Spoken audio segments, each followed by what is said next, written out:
Alhamdulillahi Rabbil Alamin wassalatu wassalamu ala ashrafil anbiya wal mursalin wa ala alihi wa ashabihi ajma'in.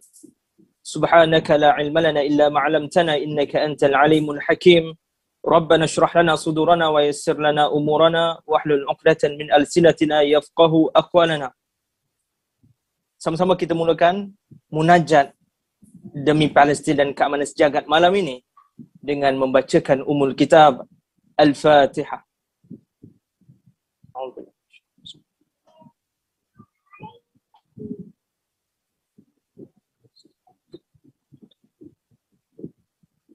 Amin, amin ya rabbal alamin. Tuan-tuan yang dikasihi Allah sekalian, alhamdulillah pada malam yang barakah, malam Jumaat, dan kita masih dalam bulan Syawal. Malam ini sama-sama kita merendahkan hati kita, bersama berkumpul menyatukan hati kita untuk bermunajat, berdoa kepada Allah Subhanahu Wa Taala agar diberikan kekuatan kepada umat ini dan kepada kemanusiaan sejagat seluruhnya bagi mendapatkan keadilan demi kebenaran dan juga keamanan sejagat. Saudara sekalian, pada saat kita berada waktu ini, kita bersama dalam majlis dan juga sesi yang dianjurkan pada malam ini. Sekitar 230 orang telah syahid di bumi Gaza. 65 daripada mereka adalah kanak-kanak, 39 orang daripadanya adalah wanita.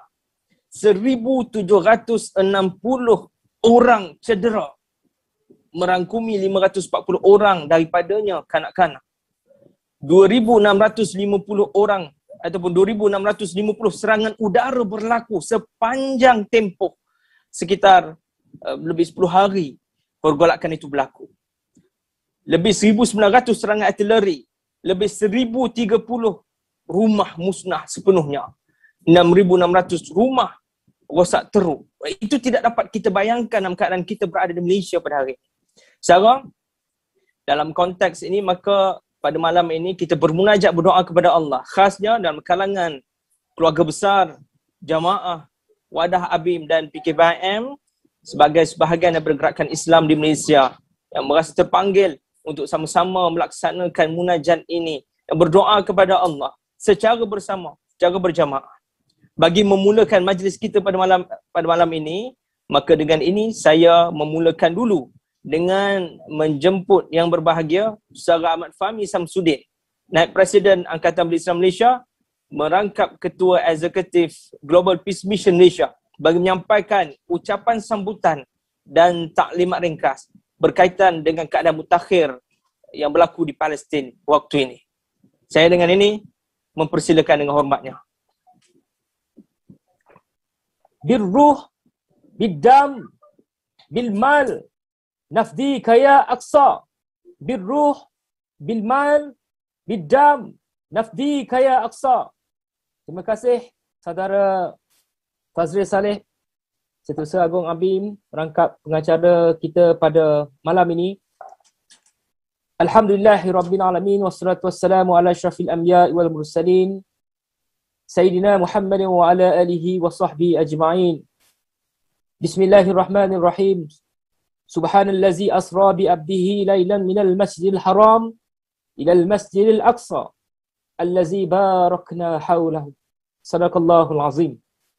Tuan-tuan yang saya hormati sekalian, dalam penyataan ayat yang saya bacakan tadi, secara jelas dan tuntas diperjalankan baginda Nabi Muhammad sallallahu alaihi wasallam daripada Mekah dan dibawa ke Masjidil Aqsa sebelum diangkat bertemu dengan Allah SWT di Sidratul Muntaha.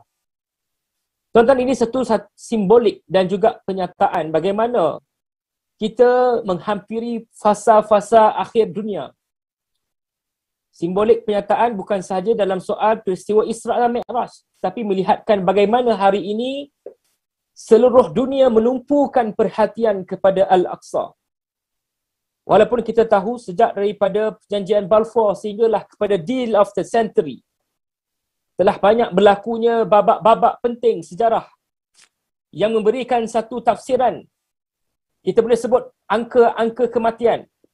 Kita boleh sebutkan berapa jenis serangan. Namun demikian bagi kita, umat yang berada dalam tekanan khususnya di Gaza, di tebing barat Jerusalem, Baitul Maqdis dalam konteks ini akan terus kekal, terus menguatkan momentum mereka demi Al-Quds. Kalau mereka boleh bertahan, kenapa tidak kita? Apa peranan yang kita boleh mainkan pada malam ni? InsyaAllah, malam munajat demi Palestin, kita harap dapat diangkat dan disokong oleh kesemua orang. Saya ucapkan terima kasih kepada teman-teman yang mengikuti perbincangan kita pada malam ini. Kerana pertemuan kita pada malam ini merupakan salah satu manifestasi bahawa isu Al-Quds adalah merupakan isu kita secara bersama. Isu Palestin adalah tanggungjawab kita semua. Seperti mana yang disebutkan oleh Syekh Dr. Yusuf Al-Qaradawi yang menukilkan kita wajib menyatakan dengan jelas bahawa Al-Quds bukan isu orang-orang Palestin. Al-Quds bukan isu orang Arab sahaja. Bahkan Al-Quds adalah isu umat Islam, baik yang berada di timur maupun yang berada di barat. Saudara-saudari yang saya hormati sekalian, dalam hal ni, kita boleh ibaratkan peristiwa yang berlaku ini adalah merupakan babak-babak penting yang telah direkayasa bagi tujuan untuk menjadikan matlamat Israel Raya itu dijadikan sebagai matlamat penting bagi rejim Zionis yang mengamalkan dasar apartheid dan juga ethnic cleansing yang jelas melanggar peraturan-peraturan antarabangsa. Dalam konteks ini, baginya kita juga memerlukan satu tindakan yang bersifat strategi. Bagaimana kita ingin mencantumkan jigsaw puzzle yang sedang terputus-putus ini dalam keadaan kita perlu melawan agenda tersebut. Analoginya mudah. Pastinya kita pernah juga diperdengarkan dengan bacaan-bacaan buku yang terdahulu yang pernah kita di dalam ABIM konteks, dalam ABIM khususnya saya fikir kita sebelum ini pernah diperbanyakkan diskusi-diskusi buku. Saya ambil contoh apabila kita sebelum ini membaca buku Kebangkitan Generasi Salahuddin dan Kembalinya Al-Aqsa ke Pangkuan Islam. Buku yang mana saya fikir ditulis oleh Dr. Majid Ihsan Kailani, mengungkapkan tentang visi dan strategi kebangkitan umat bagi generasi Islam abad ke-21. Adakah kini kita menantikan seseorang untuk datang bagi tujuan memimpin kita membuka semula Al-Quds? Ataupun hari ini kita hanya duduk diam di hadapan peranti yang kita ada hari ini? Ataupun cukup hanya dengan mengungkapkan kata-kata melalui sosial media ataupun kita katakan hashtag. Contohnya di sini, Israel terus koyak. Tetapi bagi kami sebagai pimpinan, kita perlu berbeza dengan rakan-rakan yang kita sebutkan sebagai bawang rangers yang ada di luar sana. Sentimen yang kita mainkan bukan semata-mata sentimen atas sebab kebencian dan kemarahan, semangatan musiman. Tetapi kita punyai agenda yang lebih besar daripada itu untuk memastikan kefahaman dalam isu Al-Quds lebih dirasai oleh semua orang. Mengambil kira faktor kita berada dalam negara yang merupakan negara yang pelbagai kaum. Kita tidak mahu nanti selepas ini simpati orang terhadap rakyat Palestin akhirnya beralih arah kepada simpati mereka kepada rejim Zionis Israel. Contohnya saya hormati sekalian, dalam hal ini di peringkat kami khususnya di Global Peace Mission Malaysia, InsyaAllah kita akan teruskan momentum dalam kerangka untuk kita mendapatkan sebanyak mungkin dana untuk kita salurkan kepada umat yang memerlukan di lapangan. Sebab itu, Dr. Yusuf Al-Qaradawi sekali lagi menyebutkan bahawa dalam hal ini, Al-Quds. Dia katakan Al-Aqsa yantaziruka fatihan la sa'ihan. Al-Aqsa sebenarnya menunggu kita sebagai pembukanya, bukan sebagai pelancong. Pembuka dalam konteks ini kalau kita dengar juga bagaimana Nabi sallallahu alaihi wasallam menyebutkan bahawa kita perlu menghantar minyak untuk menyalakan lampu-lampu di Al-Aqsa. Minyak-minyak ini juga boleh kita ibaratkan sebagai bantuan-bantuan kemanusiaan yang kita sedang gerakkan hari ini. Alhamdulillah setakat hari ini melalui platform online kita berjaya mengumpul sekitar 1.3 juta ringgit. Yang mana 1.80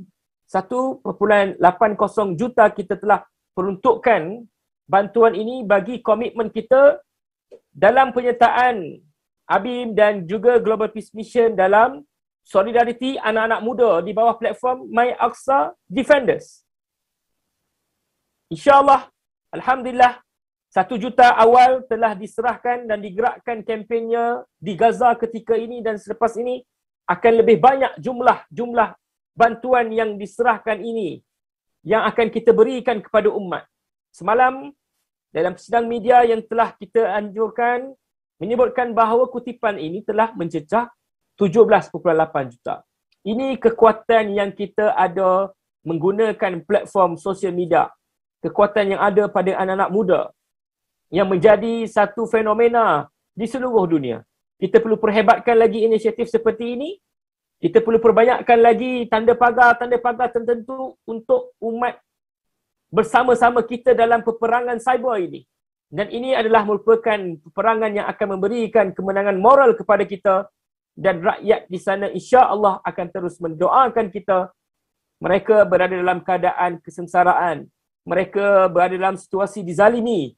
Dan doa-doa mereka barangkali yang menyebabkan kedudukan kita, menyebabkan keberadaan kita dalam negara Malaysia yang masih aman. Walaupun sekarang ini saya difahamkan di Al-Quds ataupun di Gaza ketika ini, mereka diserang dalam keadaan kita bicara hari ini barangkali ada serangan-serangan. Tidak bermaksud serangan di Gaza menyebabkan hilangnya virus COVID-19. Makmal mereka diserang. Tokoh perubatan mereka juga dibunuh. Bayangkan mereka berada dalam keadaan, kita kata apa, berada dalam keadaan double kesengsaraan yang ada. Diserang pada masa sama faktor bencana yang boleh mengakibatkan serangan-serangan ini menyebabkan mereka kembali ke belakang untuk 10-20 tahun ke belakang dalam keadaan mereka ingin maju ke depan. Jadi tuan-tuan, barangkali ada usaha kita yang sekelumit ini untuk umat. Jangan biarkan tidak ada satu sen daripada wang kita, harta kita yang kita berikan kepada umat yang memerlukan, khususnya di Palestin. InsyaAllah teruskan momentum kerjasama inisiatif yang kita boleh gerakkan di seluruh Malaysia. Ingat, apa yang kita buat adalah untuk umat. Ingat, kita mudahkan urusan orang lain, Allah akan mudahkan urusan kita. Akhirnya saya ingin sebutkan bahawa kita telah wujudkan satu platform yang mana rakan-rakan dan juga teman-teman yang ada boleh sebarluaskan maklumat ini. pedulipalestin.com pedulipalestin.com itu platform yang kita gunakan bagi tujuan untuk kita sebarluaskan program inisiatif bantuan kemanusiaan. Dalam konteks ini kita harapkan insya-Allah tuan-tuan nanti boleh ikuti perkembangan di dalam platform GPM, Instagram, Facebook, program-program yang telah kita laksanakan dan juga aktiviti-aktiviti di lapangan yang kita akan gerakkan selepas ini. Insya-Allah mudah-mudahan Allah SWT mengurniakan kesempatan kita seperti mana yang disebutkan oleh Nabi Muhammad sallallahu alaihi wasallam, bersusah payahlah kita untuk pergi ke 3 tempat ini. Baitullah, Masjidku, Masjid Nabawi dan juga Masjid Al-Aqsa. Saya katakan tadi kita hadir bukan sebagai pelancong, kita hadir sebagai pembuka. InsyaAllah kita doakan Masjid Al-Aqsa kembali kepada kita. Wallahu alam. Assalamualaikum warahmatullahi taala wabarakatuh.